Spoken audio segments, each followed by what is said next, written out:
de ça qu'il y a entre les jeunes. Alors, PISA nous dit aussi quelque chose de très important qui porte cette fois-ci sur l'équité. L'équité est quelque chose d'essentiel en matière d'éducation, pour des raisons évidentes. Il ne faut pas laisser pour compte une grande partie de la population. Et l'équité veut dire que l'équité pour les pays très éloignés du développement, l'équité, c'est l'accès à l'éducation. Le deuxième niveau d'équité, c'est l'accès à une éducation de qualité. Et le troisième niveau d'équité, qui est celui que nous utilisons à l'OCDE, c'est permettre aux jeunes issus de milieux défavorisés d'avoir de bons résultats. C'est ça la véritable équité. Si vous êtes issu d'un milieu défavorisé, vous avez la possibilité d'avoir de bons résultats. Vous avez les mêmes chances, même si vous partez un petit peu loin de la première ligne où se trouvent ceux qui sont issus de milieux favorisés, et vous allez pouvoir rattraper ce retard grâce au système éducatif. Donc c'est ça la véritable équité. Donc nous avons construit à l'OCDE un indice d'équité que vous voyez sur l'axe horizontal avec une basse équité à gauche et une haute équité à droite, et vous avez les hautes performances et basses performances dans PISA. Et bien entendu, vous avez 4 possibilités. Le premier, c'est le paradis, c'est haute performance et haute équité, là où tout le monde voudrait être. Vous verrez où se trouve la France particulièrement tout à l'heure. Personne ne veut être dans l'enfer, il y a une basse équité et une basse performance. Certains pays choisissent un système, une éducation élitiste, c'est-à-dire une autre qualité, mais réservée à quelques happy few, un petit nombre, ou bien, au contraire, une qualité relativement moyenne, mais une haute équité, et c'est donc un système dit d'éducation de masse. Alors, quelle est la situation des pays qui ont passé le PISA 2009 ?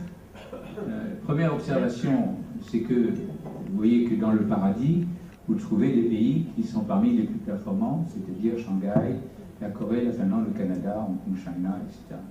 Donc la première leçon, et peut-être la leçon essentielle qu'il faut retenir de PISA, si vous ne deviez retenir qu'une chose, c'est qu'on n'a pas besoin de rendre un arbitrage entre la qualité et l'équité.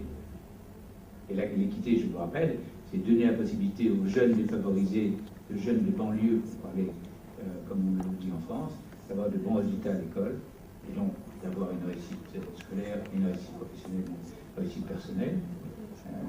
C'est ça la véritable équité. Donc, il n'y a pas besoin de faire un arbitrage entre la qualité et l'équité. Il n'y a pas besoin d'avoir un système élitiste ou un système d'éducation de masse. On peut très bien atteindre les deux objectifs simultanément. Deuxième observation pour les pays qui sont en faible performance et faible équité sociale, vous voyez que se trouvent des pays comme la République tchèque, l'Autriche, Israël, la République slovaque, la Grèce, l'Espagne, l'Italie, la Croatie, le Chili, un grand nombre de pays, aussi bien des pays du G8 que des pays en développement. Donc il n'y a pas une uniformité, si vous voulez, dans le classement des pays. Et enfin, pour ce qui concerne la position de la France, regardez attentivement la position de la France et vous allez vous percevoir que la position de la France est unique, on est avant-dernier. On est avant-dernier. Il n'y a qu'un pays qui a une équité qui est plus faible que la nôtre, c'est la Nouvelle-Zélande, où il y a les fameux Maoris, vous savez, les indigènes. Donc il y a peut-être davantage d'excuses dans ce pays-là qu'en France. En France, nous avons la plus faible équité de l'ensemble des pays qui ont fait le rapport PISA, l'enquête PISA en 2009. C'est une situation qui est bien sûr dramatique et pour laquelle il faut agir très rapidement, et j'espère que le nouvel gouvernement va s'y atteler. Voilà pour l'équité. Enfin, il y a quelque chose qui est intéressant qui concerne cette fois-ci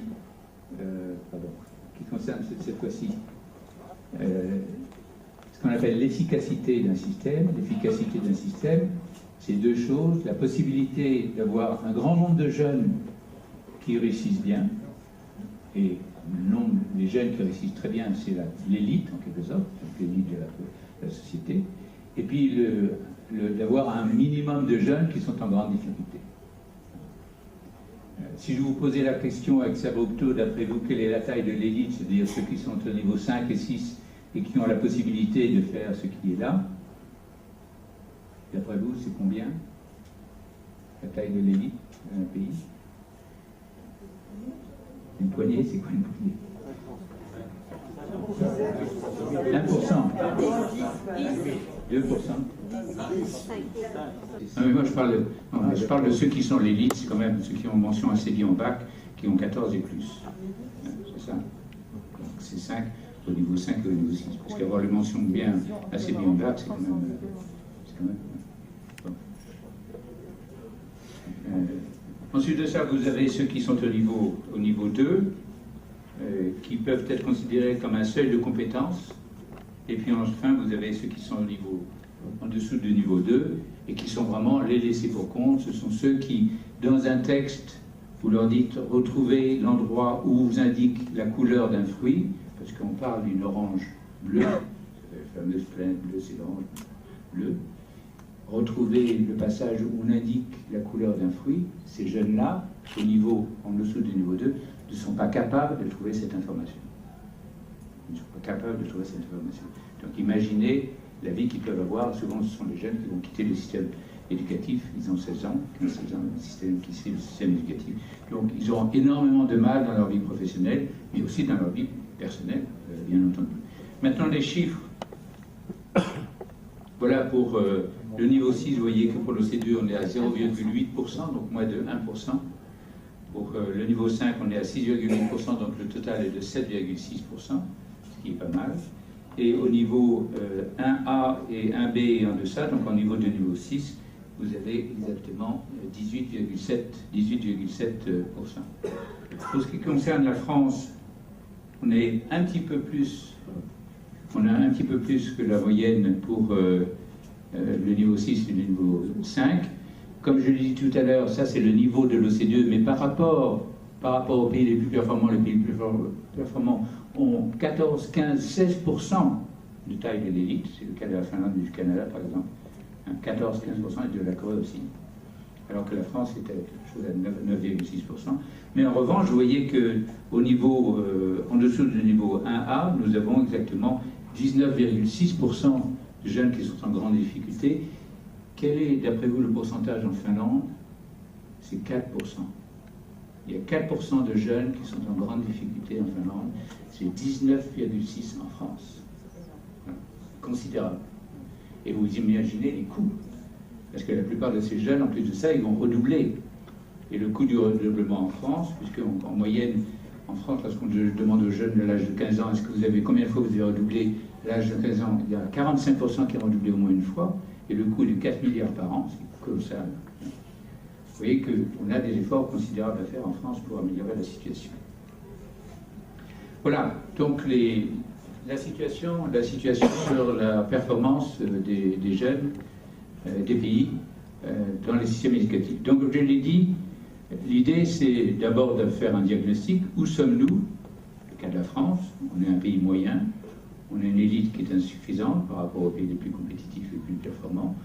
On a un nombre de jeunes qui suivent des défavorisés et ont moins de chance que dans la totalité des autres pays par rapport à l'éducation scolaire. Et déjà, ils sont en nombre qu'ailleurs. Dans le cas de la France, il faut vraiment réaliser des efforts. Donc ça, c'est le diagnostic. Il faut lutter contre l'échec et l'abandon scolaire. Quelle est l'analyse que l'on peut faire sur les différents problèmes, les différents éléments qui composent un système éducatif? Le premier, c'est la discipline. Comme vous voyez, comme je l'indique ici, le climat de discipline au sein des classes et des établissements peut influencer l'apprentissage.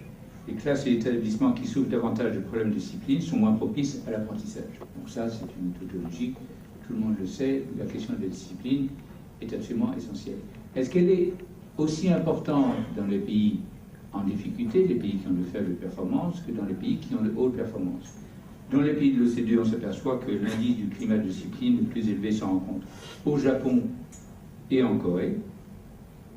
Donc c'est quand même très bon signe. En revanche, d'après les déclarations des élèves, en Grèce, en Finlande, au Norvège et aux Pays-Bas, au Luxembourg et en France, l'indice du climat de discipline s'écarte de la moyenne de l'équivalent de plus de 20% de l'écart type à la baisse.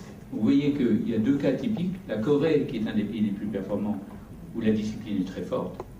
Et de fait, vous regardez le nombre d'élèves qu'il y a dans les classes, ils sont, comme dans Shanghai, ils sont 35-40, facilement, souvent davantage. Donc il n'y a pas un problème. Et une telle concurrence, une telle discipline, autodiscipline de la part des élèves, qu'on peut très bien faire une classe à un très grand nombre d'élèves, sans aucune difficulté. En revanche, en Finlande, qui est le cas polaire exactement opposé, où il y a davantage de problèmes de discipline, parce que les élèves sont moins autodisciplinés. C'est un pays où on tutoie les professeurs, on les appelle par leur prénom, et chacun se fréquente et se tape un petit peu sur le ventre. Donc il y a des problèmes de discipline qui sont beaucoup plus importants. Et malgré tout, ils réussissent très bien. Donc il ne faut pas s'imaginer systématiquement que problème de discipline, problème de difficulté. Si la discipline veut dire que vous avez un certain brouhaha dans la classe, mais vous avez des relations entre les élèves et les professeurs qui sont aisées, qui sont faciles, il y a un respect mutuel, les élèves respectent les professeurs, et les professeurs respectent les élèves, ils ne considèrent pas que c'est un élève, donc tais-toi, c'est moi qui parle, etc. Vous avez automatiquement de meilleures relations, et donc il peut très facilement avoir une discipline qui est plutôt relaxe, en quelque sorte, comme en Finlande, avec des bonnes performances, alors qu'au contraire, en Corée, on n'imagine pas une seconde que la discipline qui existe, ou le manque de discipline qui existe en Corée, en Finlande, puisse prévaloir dans ce pays-là. Le climat d'apprentissage, ce qu'on appelle les facteurs liés aux élèves, alors on considère que la